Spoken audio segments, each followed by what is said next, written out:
Estamos no ar! Este é o podcast Motorsport.com, edição 327, com tudo sobre a Fórmula 1. Mais um fim de semana de corridas, muita polêmica, é pano pra manga que você nem imagina. E você já observa aqui ao nosso lado, Ricardo Molina, mais uma vez aqui. Já falei que é de casa, eu falei pra ele, ele não acreditou. Você pode vir aqui quando quiser. Portas abertas, vamos te encher o saco e enchi o saco dele dessa vez. E ele, mais uma vez, nos atendeu. Eu quero agradecer sua vinda aqui, Ricardo. Mais uma vez, muito obrigado. 327, 3 com 12, ao contrário, 21, número de sorte. Obrigado. É isso aí. Carlos Costa, mais uma vez aqui comigo. E nós vamos colocar a dupla que está aqui comigo hoje numa roubada, né? Já vamos começar aqui a fazer alguns exercícios de futurologia, mas também tudo baseado em argumentos sólidos. Max Verstappen, Ricardo Molina, já pode dar adeus ao pentacampeonato em 2025? De jeito nenhum. De jeito nenhum. Foi o que eu falei para você. Vamos lembrar da McLaren em 2023. Começou uma ECA e, de repente, começou um processo de atualizações no caminho certo. A Red Bull está com um esquema técnico novo, tem uma nova cabeça. Ninguém, vamos dizer assim, está livre dos caras acertarem de uma hora para outra, acertarem a linha do carro. Então, eu guardaria isso aí, porque o campeonato é longo e o cara está marcando pontos. Ele está se mantendo a uma distância visual dos líderes.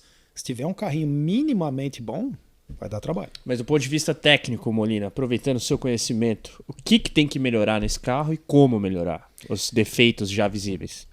Quando o Verstappen, que é o mestre de andar com o carro solto, que guia o carro com pensamento, throttle steering, ele insere o carro, pau, no acelerador, o carro vira sem virar o volante.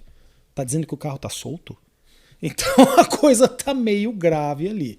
Na evolução dos carros do ano passado para cá, a Red Bull evoluiu pouco e desestabilizou o carro. É um problema aerodinâmico. Eles não tiveram grandes alterações na aderência mecânica. Nas curvas de baixa o carro vai bem, então é um problema aerodinâmico. O conceito dele está mudando. Mas sem Adrian Newey, e também já pensando, e tem que pensar no carro de 2026, vai dar para dar essa virada, ou pelo menos essa subida de produção, como você citou em 2023 da McLaren? Olha, ninguém é insubstituível. Quando você vê a estrutura da McLaren, que não tem um único gênio, você tem 3 caras muito competentes, cada um na sua especialidade, que se integraram.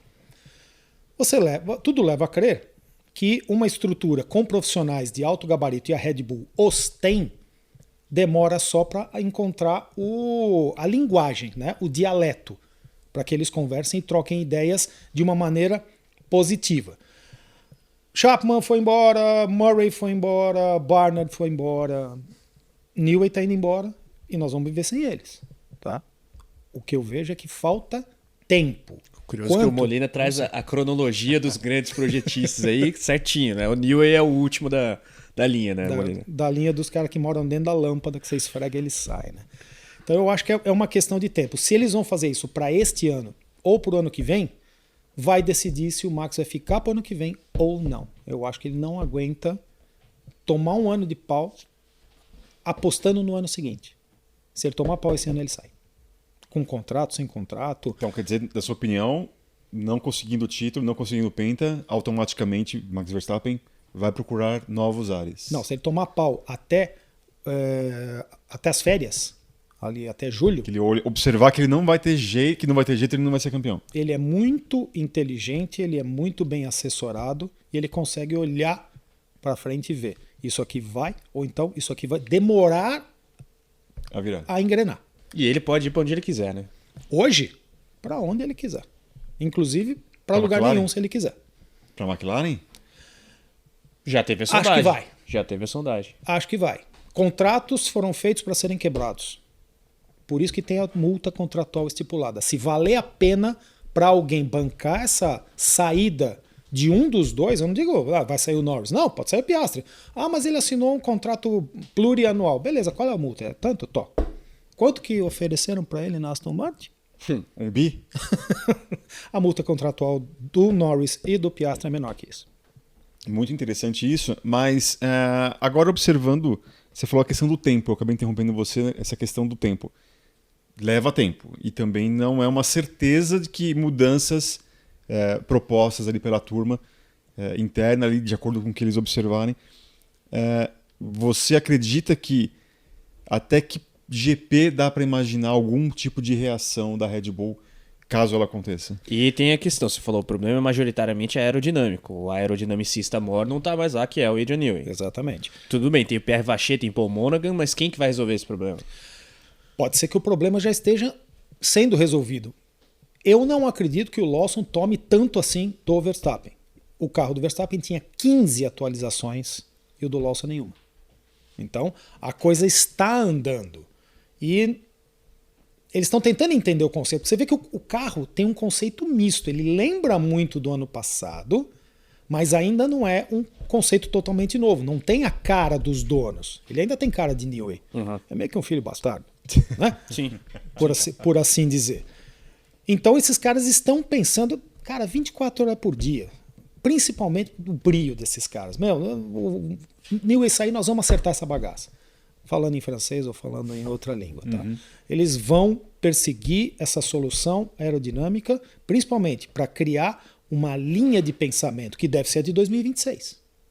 Se eles entrarem em 2026 sem uma linha de pensamento que te forneça dados confiáveis para que você possa evoluir de maneira consistente, é roça. É roça completa. Eles vão entrar no regulamento tão perdidos quanto a Mercedes entrou. E eles não querem isso. Isso nos leva uma vez mais a falar do que fará o Verstappen. Você acha McLaren mesmo uma possibilidade? Não. Eu acho que ele vai...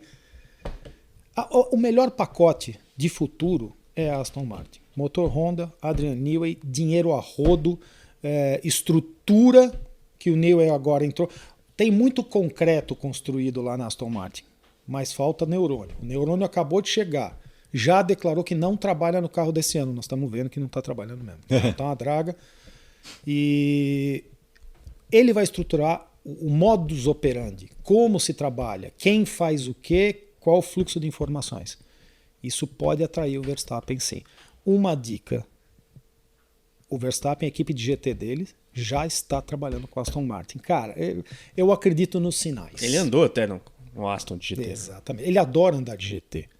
Tanto no virtual. Ele não anda de monoposto no virtual.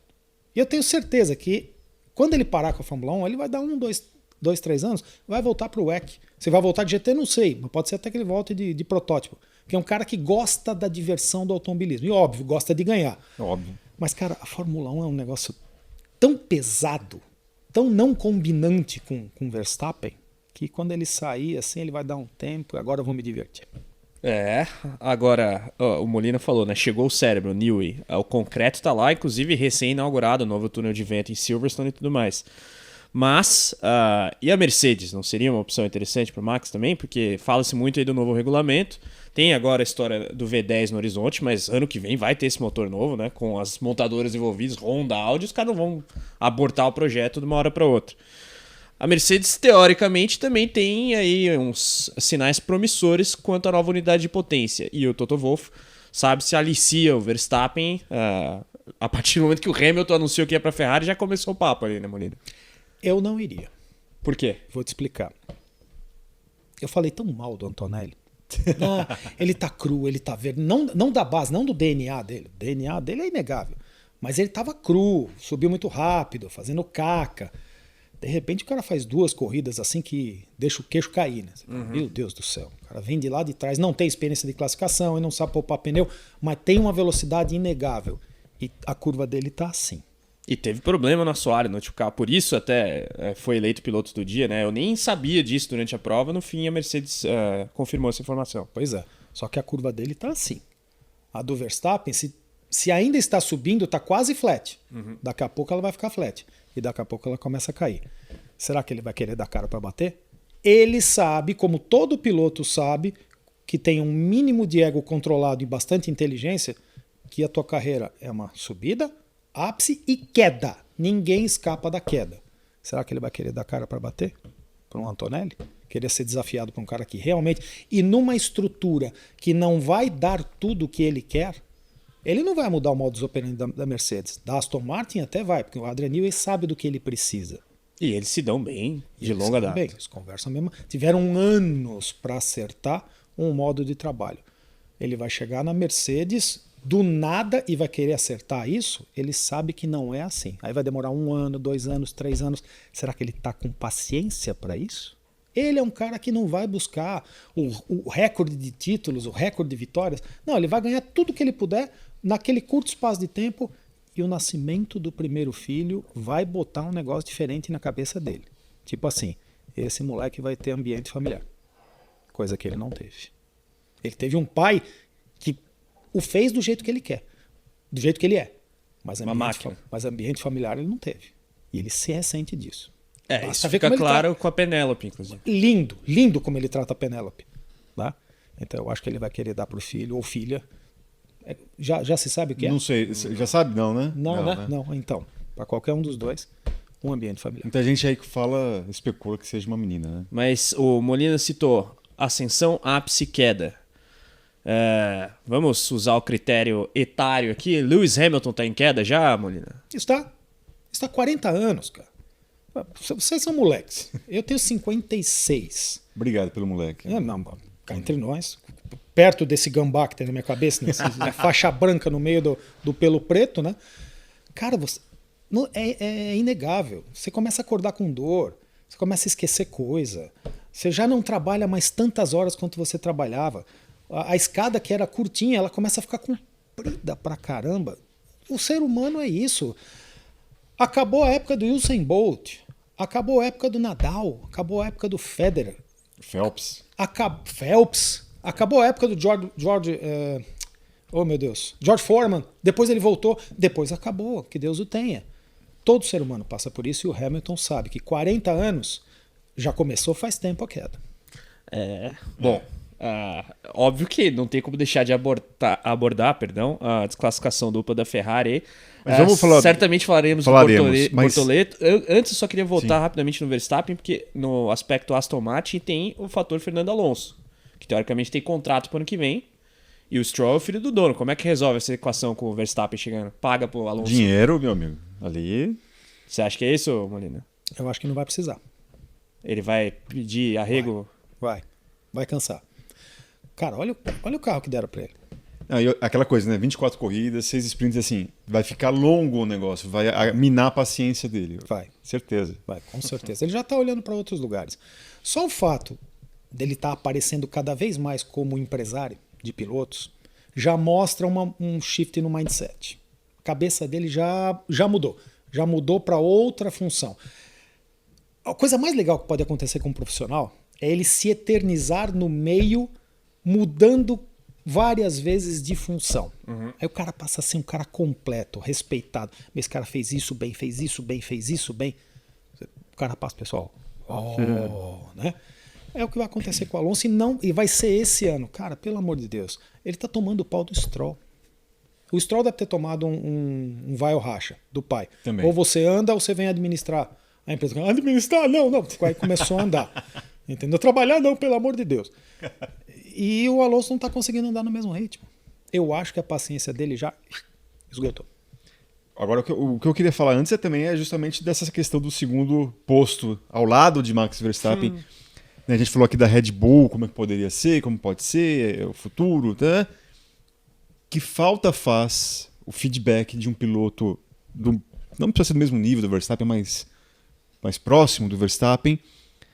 E essa novela, 2 corridas, 2 fins de semana e o Lawson não presta mais.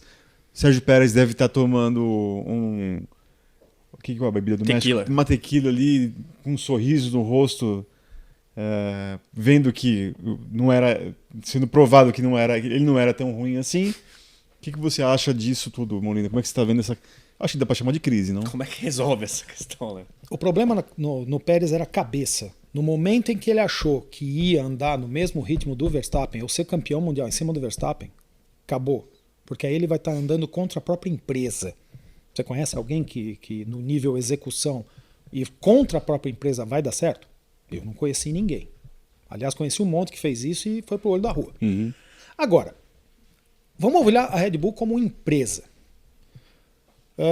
Vamos começar com Ricardo, aí Gasly, aí Albon, aí Pérez, aí Lawson. Se tirar o Lawson e botar o Tsunoda vai ser a mesma coisa, o Hadjar, o Lindblad. Ninguém serve. E aí todo mundo vai e faz um teste privado com a Red Bull e anda bem. E aí quando senta no carro no final de semana, para de andar bem, tem alguma coisa errada. Ou é com a avaliação que eles estão fazendo, processo, falha de processo, falha de fluxograma de tomada de decisão. Mas também tem o fato da entrevista do Horner explicar que o Max Verstappen tem um jeito de tocar que só ele tem. Toda vez que ele senta no carro, ele pede mais frente. Eu quero mais frente, mais frente, mais frente. Tá bom, o que quer dizer mais frente? É você guiar com mínimo steering angle, de ângulo de esterçamento, acelerador, o carro vira. Cara, isso é de um desconforto tão absurdo que um cara pode até sentar no carro e se acostumar com isso, mas leva tempo. Você não pode ser espremido e em 2 provas você não serve mais. O que é? Piloto descartável? Até outro dia ele andava no mesmo ritmo do Tsunoda. Agora não serve para nada? Vai engraxar sapato? Com todo respeito aos engraxados? Sim. Espera um pouquinho. O problema aí é processo. Claro, falha técnica da Red Bull de ter conduzido o desenvolvimento do seu carro numa direção tão extrema que era melhor eles terem um carro só. O carro não tem a mínima flexibilidade, aspas, não estou falando de torção, a mínima flexibilidade de acerto para se adaptar a outro tipo de tocada, tudo bem. O piloto principal sempre vai vestir o carro como se fosse um terno feito sob medida e o outro que se adapte. Mas o cara faz de tudo e não consegue nem andar? Não. Tem alguma coisa errada aí e a Red Bull pode trocar tantos pilotos quanto ela quiser. Se ela não consertar o procedimento, o processo dela como empresa, vai ficar na mesma situação. Mas o que vai acontecer nesse caso? Eu acho que para o Japão seria o péssimo momento, porque o Lawson... A troca. Exatamente, o Lawson fez 1 ano de Super Fórmula, conhece Suzuka, pode dar uma reagida. Outra coisa, departamento de compósitos deles não conseguem fazer 2 peças de cada coisa? Então aumenta o departamento de compósito. Só trouxeram uma peça de cada para o Verstappen? Se a gente visse isso em outra equipe menor, tipo a Williams, a Haas, a gente estaria aqui. Que várzea! Não, a Williams tem um departamento de compósito de décadas atrás. Foi a primeira coisa que o James Wallace viu quando chegou. Era sujo, estava empoeirado, tinha um monte de pedaço de lixa para todo lado. Usando Excel. Nossa, o negócio da planilha Excel foi... Bom, deixa eu ficar quieto, porque eu também vi uma série de críticas ali ao patrocinador, que é melhor a gente ficar quieto. Então, se fosse a Williams eu entenderia. A Red Bull, mas foi de 1 semana e meia para outra, 2 semanas, eu entendo. Aí passa 1 semana, não chega uma peça. Não, e outra. Então, nesse caso, é mais um fator que o menos culpado é o piloto. Exatamente. Mas sobra para ele, né? Tem jeito. Mas é o menos culpado, mas é a primeira vítima. Porque é mais fácil. Vira futebol, vira técnico de futebol. Só que tá todo mundo percebendo que tá errado o processo. Ninguém serve. Mas aí tem 2 coisas. Que o processo está errado, acho que já é um diagnóstico desde a saída do Ricardo. Vamos concordar? Mas o Lawson também não está se ajudando. Por pior que seja o processo, assim, 3 eliminações seguidas no Q1 e largar de último nas 2 corridas da China, não é só o carro, né, Molina? Ok, falta um pouquinho de... Como você falou, que se o Sainz sentasse ali, o cara era mais... pesadão, né? Mais cabeça, iria guiar dentro do limite do carro. Olha a onboard do Lawson, é overdriving o tempo todo. Por quê? Porque o moleque tá desesperado, ele tá Dá vendo... resposta, né? Tá vendo a carreira dele toda indo pro saco por uma coisa que não é totalmente culpa dele. E aí, cara, é do ser humano, degringola. A cabeça do cara começa a pirar. O Sérgio Pérez, que venceu corridas, a hora que trocou o tamanho de roda, de aro 13 para um aro maior, e ele perdeu o feeling do pneu, ele se perdeu completamente, nunca mais se achou. E era um cara mais velho, mais maduro e vencedor de GP. Imagina o Lawson que chegou no sonho Red Bull, né? De repente o sonho se transforma na madrasta malvada. Pelo amor de Deus, cara. Isso derruba qualquer moleque. Até para ir explicando pra galera que tá assistindo a gente e ouvindo, né? O overdriving que você se refere é quando o piloto ele vai buscar sempre muito o limite. Basicamente, demais. freia depois do que deve, acelera antes do que deve, curva demais, contra-esterça, quer dizer, tudo errado. Todos os parâmetros são excessivos. Exatamente. Agora, tem aí esse rumor do Colapinto ser contratado para correr na Racing Bulls e assim promover o Tsunoda, o que implicaria numa defenestração mesmo do Lawson. O que você acha disso? Faz sentido essa história do Colapinto? Bagunça a cabeça dele ainda mais. E olha que Ainda essa mais. cabeça já tá bagunçada, né? Pois é. Agora, Colapinto precisa saber onde ele está entrando. Também. Então o ego dele tem que estar muito bem instruído, ele tem que ter muita certeza do que está fazendo. Porque a Williams, esquece Logan Sargent, tá? O Sainz e o Albon agora estão provando que esse carro, que é o mesmo carro do ano passado, na sua 26ª prova de desenvolvimento, que o monocoque é o mesmo, então você não consegue modificar muito a arquitetura, é um carro eminentemente bom. Não é excelente, mas é bom. E foi o carro que ele guiou, e foi o carro que o Colapinto bateu. Não conseguiu segurar. Você vai entrar nessa bagunça de Racing Bulls, daí o Tsunoda toma pau, de repente você é colocado na Red Bull na mesma situação. O segundo assento da Red Bull hoje é o assento mais perigoso, mais fácil de queimar um piloto da Fórmula 1. Será que ele quer isso? É bom ele pensar. Vai ficar no banco? Às vezes é melhor você ficar no banco do que você ser mandado embora do esporte.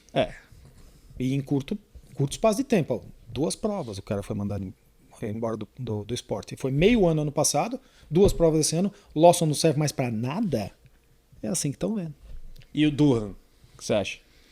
O Durham tá torcendo para que o Colapinto vá embora. Mas, rapaz, o Durham tá desfilando nos boxes com a camisa da Argentina. Cara. Tá torcendo pro Colapinto ir embora. Porque é outra coisa também. O Durham não era um piloto genial, mas lhe foi dada a chance. Ele não tá tomando um vareio absurdo do Gasly em classificação e em corrida demora. 3ª prova. Berman andou 3 provas ano passado. Primeira prova desse ano, ele não é que ele não fez nada, ele só fez caca. Só fez caca. Exato. Mas essa foi bem, né? Essa já foi bem, mas tomou um pau do Ocon. O Ocon quietinho. Ninguém viu, chega em 5º lugar com a desclassificação. Chegou muito à frente. Vamos dizer assim que seja 7º. Pô, de uma hora para outra. O Durham tem o seu valor. Só que precisa dar um pouco mais de tempo. Só que enquanto o Lawson tem o Marco, o Durham tem o Briatore. Quer dizer, situaçãozinha ruim, né? Vamos falar agora do Brasil, Carlos Costa. Vamos falar Já que falamos de Jack Durham, né? Que ele na sprint tava querendo chegar perto do Bortoleto. Gabriel Bortoleto, como é que você está vendo essa jornada dele até agora? 2 corridas, aliás, 3 corridas em 2 finais de semana. Quais, eu acho que talvez o ponto alto aí dentro dessa jornada dele na Fórmula 1. Como é que você está avaliando aí o nosso querido Gabriel Bortoleto na Fórmula 1? Entregou tudo o que se esperava dele e até mais um pouco. Está trabalhando forte, está trabalhando firme, com metas muito bem determinadas. É o melhor jeito de você extrair o máximo de um profissional. É colocar as metas, assim, metas factíveis, e o cara suplanta algumas. Opa, que bacana. Né? Ele poderia ter ido para o Q2, de novo, se não fossem as Ferraris terem atrapalhado, não por intenção. As Ferraris não estão querendo acabar com a carreira do Bortoleto. Não faz sentido isso. O Hamilton vendo um compatriota. Assim. Então, cara, eu li uma bobagem dessa, assim, o Hamilton não quer outro brasileiro contra ele. Outro quê? Não, pera, vamos, bola no chão. Poderia ter ido para o Q2 e largado mais à frente. Agora, de novo, a on-board dele da rodada, cara, ele estava com o volante virado, modulando o acelerador, um carro cruza a frente dele, não tem mais traseiro no carro. Quer dizer, na turbulência esse carro é um inferno. Lembrar que as 2 Saubers estavam com sidepods diferentes já veio uma atualização. Eu não lembro quem tinha o novo, mas não funcionou. Acho que tampa de motor também é diferente. Também, mas o Hülkenberg, da onboard dele, você viu a primeira volta do Hülkenberg? O carro não parava no chão. O Bortoleto saiu para lá, ele saiu junto. Pelo amor de Deus. Carro instável nessa pista da China recapeada. Uma pista que tem um grip absurdo, você tem um carro que não para no chão, pera lá, não, tem alguma coisa errada. A hora que esses caras forem para Mônaco, Vai ser um muro atrás do outro, não é possível. Tenta fazer o S da piscina com um carro desse, ele vai cair dentro da piscina. Não dá. Mas, voltando ao Bortoleto, tá fazendo um excelente trabalho e o trabalho dele é diferente do Hülkenberg. O Hülkenberg tem que andar dentro do limite do carro. Ou assim, próximo do limite. Porque é a melhor situação que você tem para trazer dados confiáveis para o teu engenheiro trabalhar esse carro. E não só esse carro, como o carro do ano que vem. O conceito é o mesmo, cara. Vai ser carro de efeito solo, os conceitos físicos se aplicam. O Bortoleto está liberado para andar acima do limite. Porque ele ainda não tem experiência para trazer o feedback e andar no fio da navalha o tempo todo para que o engenheiro use os dados dele. Ele tem que se achar antes de dar o caminho das pedras. Né? Perfeito. Mais umas 2, 3, até o meio do ano, moleque, vai se diverte. Acelera. Nem o Hülkenberg está se importando com isso, porque ele sabe disso. Ele já esteve nessa situação. Ele já foi estreia. Com um brasileiro, inclusive. Exatamente. Mas o saldo, você acha positivo? Eu até coloquei essa enquete ontem no nosso programa, né? Saldo após 2 GPs, né? 3 corridas e 3 classificações, 2 delas excelentes. Ótimo, bom, regular, ruim. Você colocaria qual? Eu colocaria como ótimo. Por quê? Por que não bom? Porque...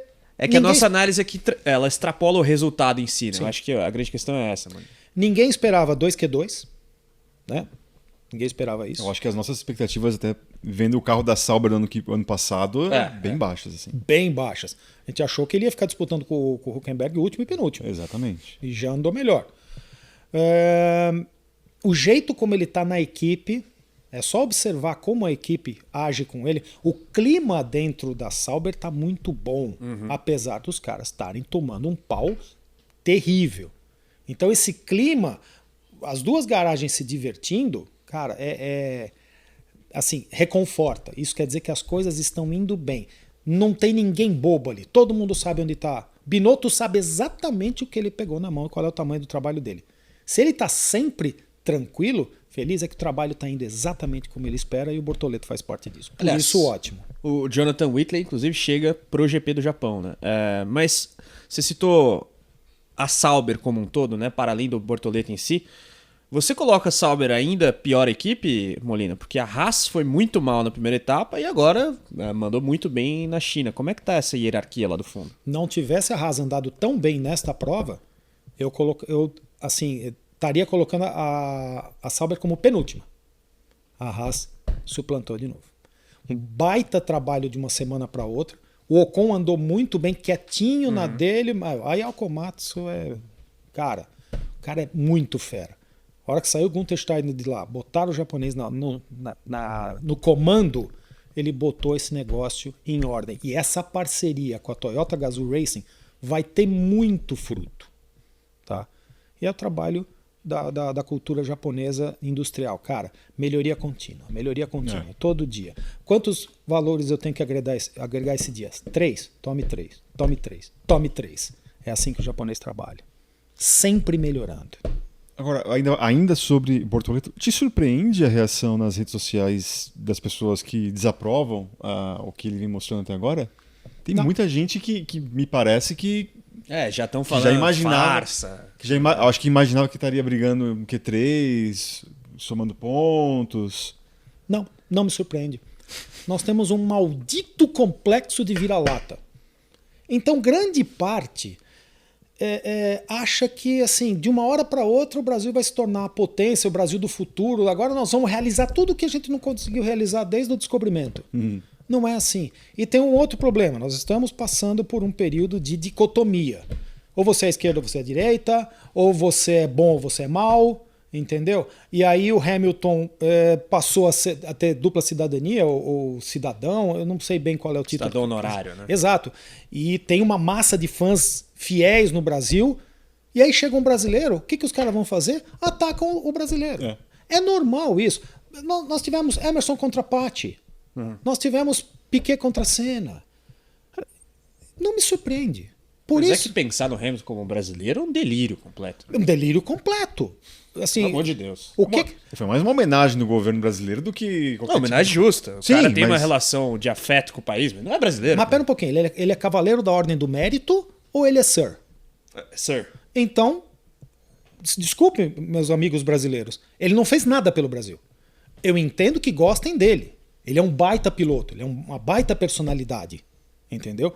Mas ele não fez nada pelo Brasil a não ser carregar a bandeira num GP. E idolatrar o Senna. Ótimo! Excelente! O Bortoleto nasceu aqui, a família dele está aqui, a família dele agora é dona da Stock Car, categoria top do automobilismo brasileiro, e ele está lá desenvolvendo um trabalho.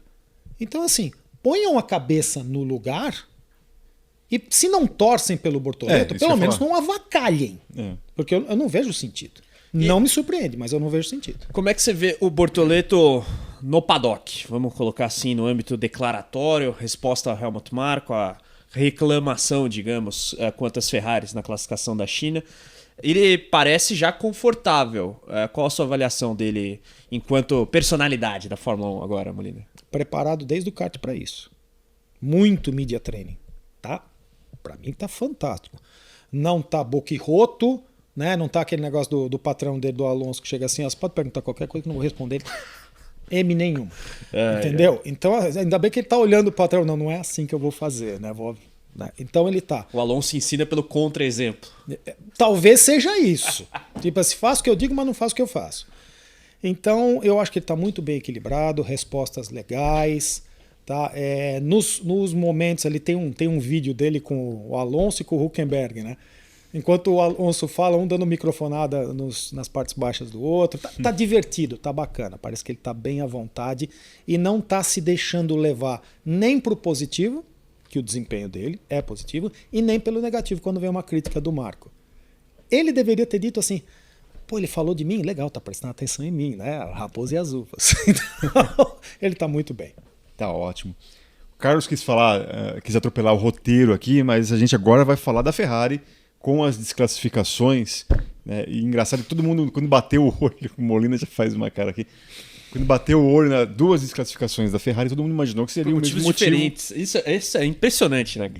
E aí a gente observa que, primeiro, é o peso, esse quilinho que todo mundo, né, já não é... Teve um caso recente também de 1 quilo, né, que foi o caso de Spa do Russell. George Russell. Acho que era 1,5 kg naquela ocasião. Por problema de desgaste excessivo de pneu também. E não conseguiu fazer aquela varredura com os pneus ali depois de Você sabe quando foi criada a regra de peso nos carros? Às vezes tinha peso máximo, às vezes tinha peso mínimo. Foi a primeira regra que escreveram no automobilismo mundial. Na década de 1910. Entendeu? Tinha um negócio lá que era voiturette, voiture légère.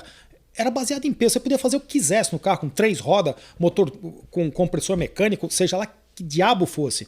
Mas tinha a regra do peso. Os caras não conseguem acertar isso ainda. É no limite, né, Molina? Mas não sabe quanto de borracha um pneu gasta? Não tem a perda de massa por volta num determinado pneu? É lógico que eles têm.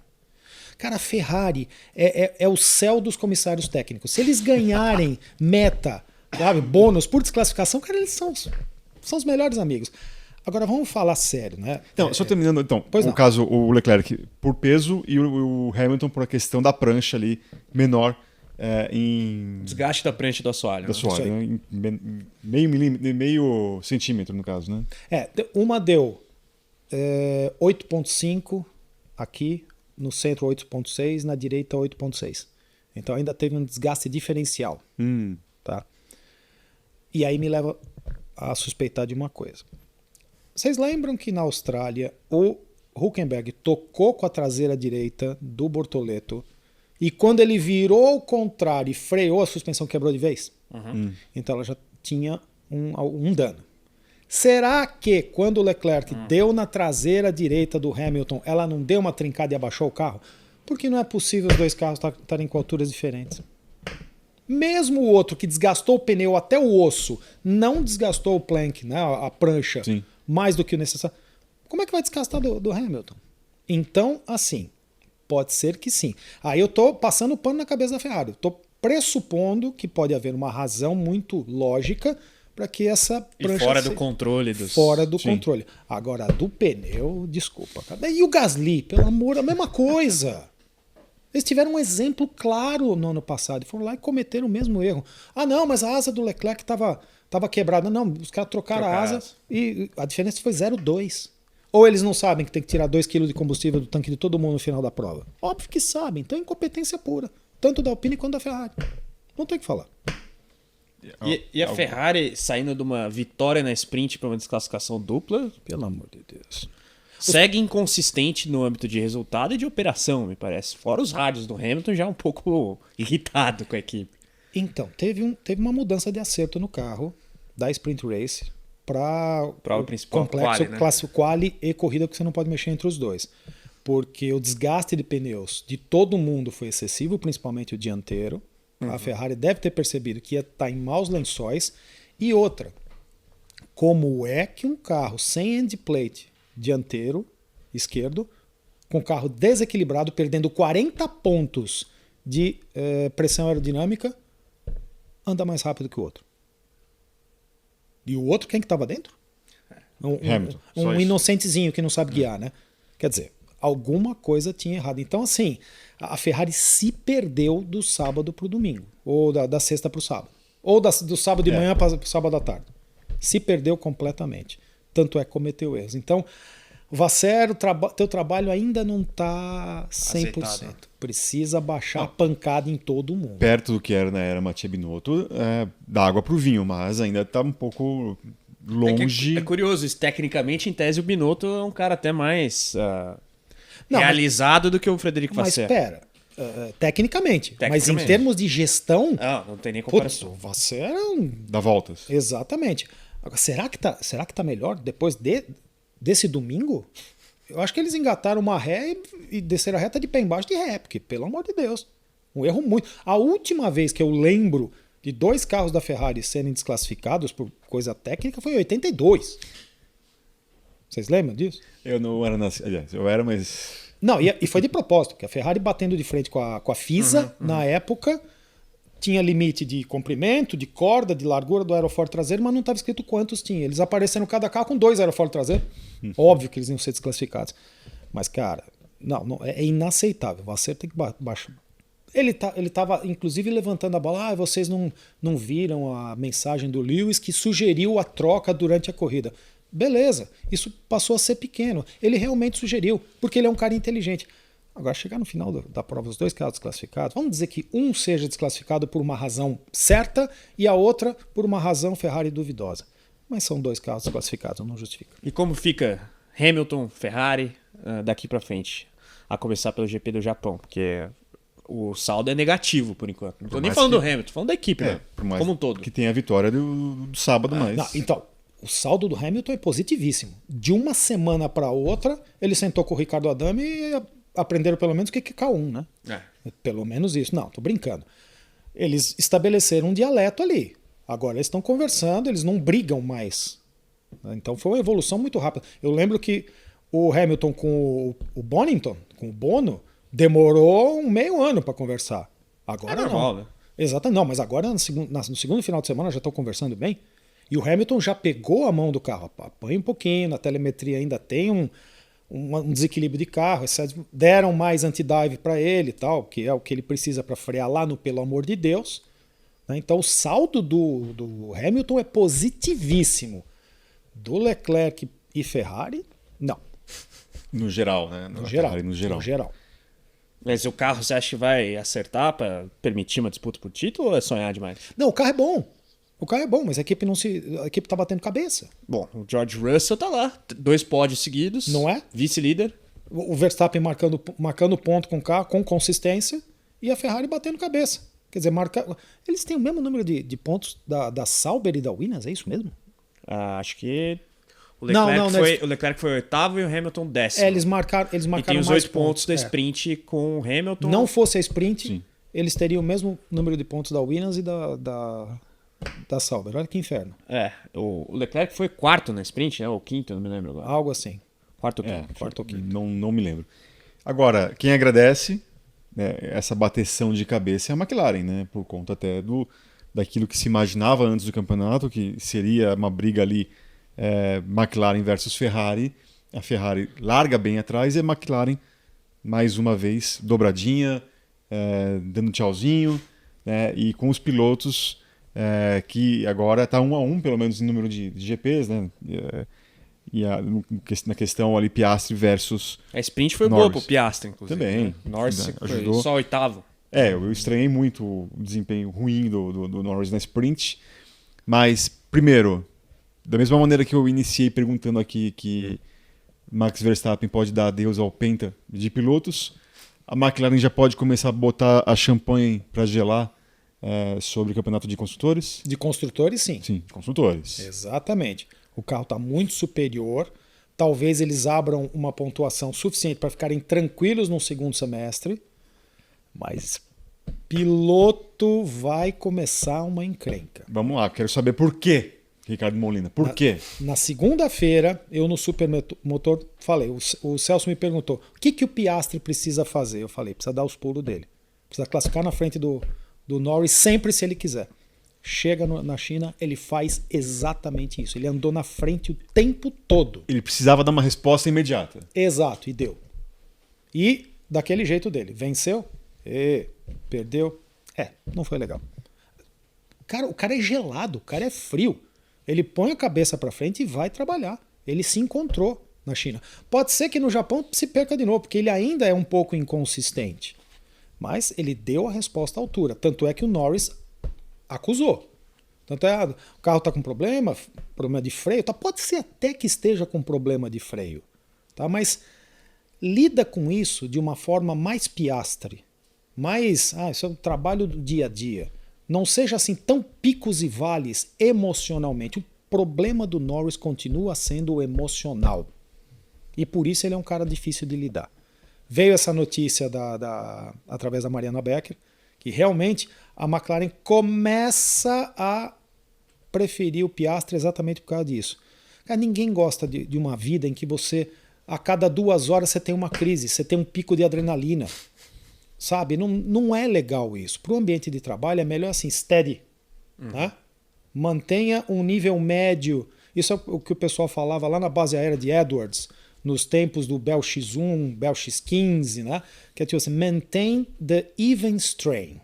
Mantém um nível médio de tensão. Exatamente para não ter esse susto toda hora. E o Norris é exatamente isso. E o Piastri não. Naquele negócio tranquilo, tal. Quando tem que apertar, assim, sobe um ponto e volta. Se o Norris não tomar jeito, e nada leva a crer que depois de tantos anos ele deixe de ser quem ele é de uma hora para outra, Talvez, o Piastri é o campeão. talvez Sua isso aposta seja é Piastri. nato. Minha aposta é Isso Piastri. seja tão nato no Norris que não vai ter como ele mudar o jeito dele. Muito difícil, muito difícil. Ele já tá com quantos? 20? Deixa eu ver aqui. Acho que 26. Então. Já tá chegando nos 30. Não muda mais não. Esquece. Teria que ter assim uma... 25. 25. Teria que ter uma mudança muito... Já faz ou fez? 13 de novembro, aniversário. Então vai fazer 26. Quase que acertei, vai. Teria que ter uma mudança lá Hakkinen. O Hakkinen era uma coisa até ele entrar em coma. Caramba. Aquele acidente na Austrália. E de repente o cara voltou equilibrado, alcoolizado. Tudo bem. O coma Mas é finlandês, né? Não, mas o caso dele foi sério. Ele conta que depois do acidente ele acabou apelando muito para o álcool, sabe? Mas aqui criou uma crise na vida dele que meio que focou. E ali ele conseguiu os 2 títulos. Passou a ser o Hakkinen que ficou na história. Teria que acontecer alguma coisa muito séria na cabeça do Norris para ele, de uma hora para outra, dar aquele clique que não volta mais. Tudo bem, vai criar um trauma para o resto da vida. Infelizmente a vida é assim. Se isso não acontecer, ele vai continuar sendo o chorão de sempre. É que isso deveria ter acontecido ano passado em meio às tretas com o Verstappen. Aparentemente, Não aconteceu. Era para ele ter vindo superior. Acabou. Pode ser que o Piastri demorasse mais um ano para ser superior, mas ele tinha que ser superior neste ano e não é. Infelizmente. Bom, isso nos leva a crer que teremos uma boa disputa pelo título de pilotos, porque nós é ótimo. no contraponto à instabilidade emocional, você mesmo já trouxe a inconsistência ainda do Oscar Piastri, seja em classificação ou gerenciamento de pneu. É curioso ver os pontos fortes e fracos de cada um deles. Fascinante. Fascinante. Terceiro ano do Piastri, né? Terceiro ano. Então, quantos anos o Verstappen demorou para amadurecer? Muitos. Eu coloco 19 como o primeiro ano dele mais, assim, focado, maduro e menos maluco. Vamos colocar dessa forma. Mas em condições de título, 21, né? É. Então demorou quanto? 5. Piastri está no terceiro e já está se mostrando... Cumprindo a promessa, né? Exatamente. Mas, tipo, ok, a McLaren é extremamente superior. Como seria se a Ferrari tivesse no calcanhar mesmo, com carro e equipe capaz de incomodar a McLaren o tempo todo? Será que o Piastri estaria com essa inconsistência? Será que ele não estaria mais atrás na Austrália para depois vir mais para frente na China? Aí você coloca mais variáveis. Do jeito que está, se ninguém reagir, é Piastri contra Norris. Na minha opinião, Piastri leva vantagem. Uau, olha só. E Mercedes também, a gente falou aí, en passant, essa questão do Antonelli, do próprio George Russell. É, de certa forma, surpreendente esse início até positivo da Mercedes? Não, não é. Não é surpreendente, não, porque eles estão no gelo há muito tempo. E uma organização como o time Mercedes não pode se permitir ficar no gelo há tanto tempo assim, sem mostrar algum tipo de reação. Isso, talvez a Mercedes seja, de todas as marcas, aquela em que o desempenho na pista mais reflete na venda de carros. Porque eu acho que a personalidade da equipe Mercedes é escrita a personalidade da marca. Então eles precisam reagir. E eles estão focando muito em 2026. Então o conceito do carro está evoluindo. Muda o regulamento? Muda o regulamento. Mas tem algumas coisas na física que não mudam. Como a aerodinâmica se comporta é uma delas. Ou você encontra um conceito que vai te levar de 2026 para frente, ou você está na roça. E a Mercedes encontrou. Até por isso mudou consideravelmente o carro do ano passado para esse, né? Mudou. É um carro minimamente previsível, que permite alguns erros. E o George Russell erra, que pelo amor de Deus. Como erra? Na Austrália, pelo amor de Deus, errou 2 vezes na mesma curva em dias diferentes. Na China até que não cometeu muitos erros. Tá? E o Antonelli, de novo, vem lá de trás, vindo, tá crescendo, tá pegando casca. Não cometeu grandes erros até agora. Tá? Então, não é surpresa. Na realidade, assim, eu achei que eles iam começar um pouquinho mais para trás e avançar. Não, começaram numa posição boa e estão fazendo um bom trabalho em cima disso. Terceiro e quarto na Austrália, e agora com a desclassificação das Ferraris foi terceiro e sexto. A gente estava com essa dúvida agora há pouco também. Deixa eu até checar aqui. Dá uma checada. Ele termina em oitavo, é sexto. É isso. Mas do mesmo jeito que a gente não exige muito do Bortoleto... Não pode exigir muito do Antonelli. Não pode exigir muito do Antonelli, mas ele está entregando. Sim. A gente não exige, mas ele entrega. O Russell não. O Russell está entregando o que ele pode. Então ele foi, assim... Aquele segundo lugar da Austrália era do Piastri. Era para ele ser terceiro atrás de 2 McLarens. Sim. O Verstappen achou um milagre ali na chuva e conseguiu chegar em segundo. Você viu que secou, Verstappen já está atrás das Mercedes. Agora eu quero colocá-los numa sinuca de bico aqui, porque a gente, numa semana, criou algumas certezas daquilo que a gente viu no GP da Austrália, e agora algumas coisas se modificaram. Quão prejudicial foi para a gente analisar, né, a hierarquia das coisas, o desempenho dos pilotos, a chuva e a natureza do traçado, né, da pista de Melbourne, né? O que a gente talvez ali não considerou uma certeza, mas que foi nitidamente atrapalhado pela chuva, né? O que a gente pode imaginar? A Haas talvez seja a maior prova disso, que é um carro que não se achou, né, naquele fim de semana, e que talvez essa a Haas da China seja a Haas que a gente vai ver mais na Fórmula 1 em 25, Molina. O que você acha o que talvez borrou ali as nossas análises com a chuva de Melbourne? A chuva ela insere, principalmente porque não era uma chuva constante, ela diminuía, então teve muita coisa de estratégia que bagunçou um pouco a ordem de forças. Eu acho que os dois principais... Stroll chegando em sexto, pô. Não dá para imaginar. Mas ele também não andou mal esse final de semana. Mas a Aston claramente não é uma equipe... Não é. Não era na chuva 6. E não era agora. Agora, o que a gente pode ver, assim, que bagunçou mesmo, foi posição de Red Bull e de Haas. Haas é melhor do que foi na Austrália e Red Bull é pior do que foi na Austrália. Tá? Então são bases de trabalho diferentes. Todas as outras, McLaren andou na frente nas duas, Ferrari andou mais ou menos ali, ganhou a Sprint Race, mas não foi bem na corrida principal. Nessa aqui andou mais ou menos na mesma posição. Mercedes andou bem. As Williams andaram bem lá e aqui. É o Sainz que se perdeu na China. Tá? Então a ordem de coisas está mais ou menos parecida. Só esses 2 pontos é que entraram no eixo. Tá? Se não tivesse chovido na Austrália, mesmo com a pista sendo não representativa em relação ao resto do ano, talvez a gente tivesse visto uma ordem de forças exatamente igual.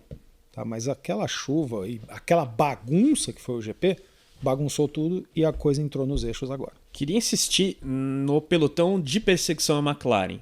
Como você ranqueia aí Ferrari, Mercedes e Red Bull, ou Red Bull Tappen nesse momento? Red Tappen. Depois de McLaren, eu vejo a Ferrari como o segundo melhor carro, o que prejudica é a organização, ou a desorganização. Depois vem Mercedes, depois vem Red Bull.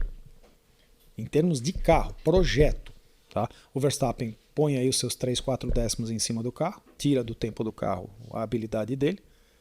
A Mercedes está nesse doldrum, né? nessa bagunça, nesse rolo que é os erros do George Russell diminuindo o desempenho potencial dele e o Antonelli ainda em crescimento. Então eles estão com 1,5 piloto tendendo a 2 ou 2,2 no curto prazo. Tá? E a Ferrari continua dando tiro no próprio pé, porque tem um carro bom para andar mais para frente e o Hamilton provou isso. Só tem que botar a cabeça no lugar. E como é que você acha que vai terminar a primeira temporada da dupla Hamilton e Leclerc no duelo interno? A Ferrari deu 3 provas para decidir quem é o primeiro piloto. Eu Não acho é muito que pouco 3 provas? Eles vão ter que estender isso. Porque Até pelo que aconteceu. Hein? Exatamente. E eles vão estender porque, por enquanto, o preferido ainda é o Leclerc. Se chegar na terceira prova, o Leclerc estiver atrás, eles vão estender. Tá? Mas uma hora o Vasseur vai ter que tomar a decisão. Tá?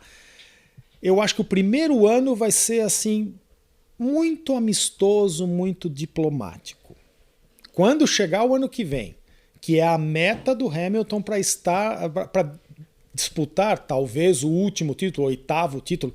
Você não vê que ele não fala 8º, 9º. Ele mesmo fala, não, eu preciso do 8º título, como se fosse o ponto final. Ele está vendo o final da carreira. Se ano que vem tiver um carro minimamente capaz de disputar o título e os dois estiverem na mesma condição, vai azedar. Aí vai azedar. E no primeiro ano, você acha que o Leclerc termina na frente no campeonato? Não, eu ainda não sei. Porque o Leclerc mostrou ser mais rápido, com consistência, mas chegou naquela sprint race, o Hamilton dominou. Eu ainda não consigo entender. Talvez tenha casado todas as condições, uma pista difícil, com muito grip, excesso de desgaste pneu dianteiro, aí entra a experiência do cara. Sim. Inclusive na China, Exato. que tem 6 vitórias. Exatamente. Casa com aquela pista, né? E um carro que atendeu minimamente às necessidades dele. Ele foi lá e mostrou. Aí modificaram o carro para o domingo por causa do desgaste do pneu. Já não mostrou, né, a condição. Então, eu não sei, está variando demais. Os dois pilotos ainda estão se encontrando dentro da estrutura. Porque uma coisa é a estrutura de Leclerc com Sainz, em que o Leclerc dominava o ambiente. Aí entra o Hamilton. Cara, ele já não domina. Pode ser que ele seja preferido de uma parte, mas ele não domina mais o ambiente. Ele tem que se encontrar. Ele ficou quietinho até o início do campeonato, lembra? Ele até declarou, eu estou usando essa falta de holofotes para me preparar melhor. E funcionou, ele veio rápido, veio batendo de frente com o Hamilton. Então, assim, é um caldeirão. É um caldeirão. Ou você controla a temperatura baixando o fogo de vez em quando, tal, ou a tampa vai explodir. E a Red Bull P4 no Campeonato de Construtores já é certo já? Olha, eu vou te falar. Ou eles encontram alguma coisa nesse carro, mas tem gente vindo atrás. O Williams está por ali, já marcou ponto com os dois pilotos, o Sainz não é bobo, o Albon tá muito bem. Gostou de ter alguém acertando melhor esse carro e empurrando, cutucando ele, acordou também. Em termos de pontuação, a Red Bull que se cuide. Perfeito. Carlos Costa, Ricardo Molina, eu quero agradecer a participação de vocês. Molina, mais uma vez, sem palavras aqui para agradecer. E, novamente, o seu WhatsApp, qualquer momento desse, vai falar, tá podendo? Tá viajando? Eu sei que você vai viajar bastante esse ano aqui, por conta dos seus afazeres da CBA, mas esperamos mais vezes aqui. Então, os afazeres, né? Então, só para declarar aí, agora eu tenho 2 funções na CBA. Eu trouxe o kart para dentro do CTDN, que é o Conselho Técnico e Desportivo Nacional. Eu vou ter um trabalho cada vez maior na CBA e realmente os finais de semana vão ficar infernais, por assim dizer. Mas Eu ia falar, você tá trabalhando muito, Molina. Quem trabalha muito não tem tempo pra ganhar dinheiro, né? Não, mas eu exatamente. quero deixar legado, é diferente. Minhas filhas vão ficar pobres, mas o nome do papai vai ser bem conhecido. Bom, ainda bem que os nossos encontros aqui são nas segundas-feiras, então nunca vai atrapalhar, sempre que vocês chamarem estarei aqui. Perfeito. Carlos Costa, mais uma vez, valeu. E a você também que nos acompanhou mais uma vez. Eu quero agradecer o seu prestígio ao nosso podcast, motorsport.com, tanto no YouTube quanto também no seu agregador de áudio favorito, sempre nos colocando aí como um dos melhores podcasts de esporte a motor do Brasil. Um grande abraço a todos, até a próxima. Tchau, tchau.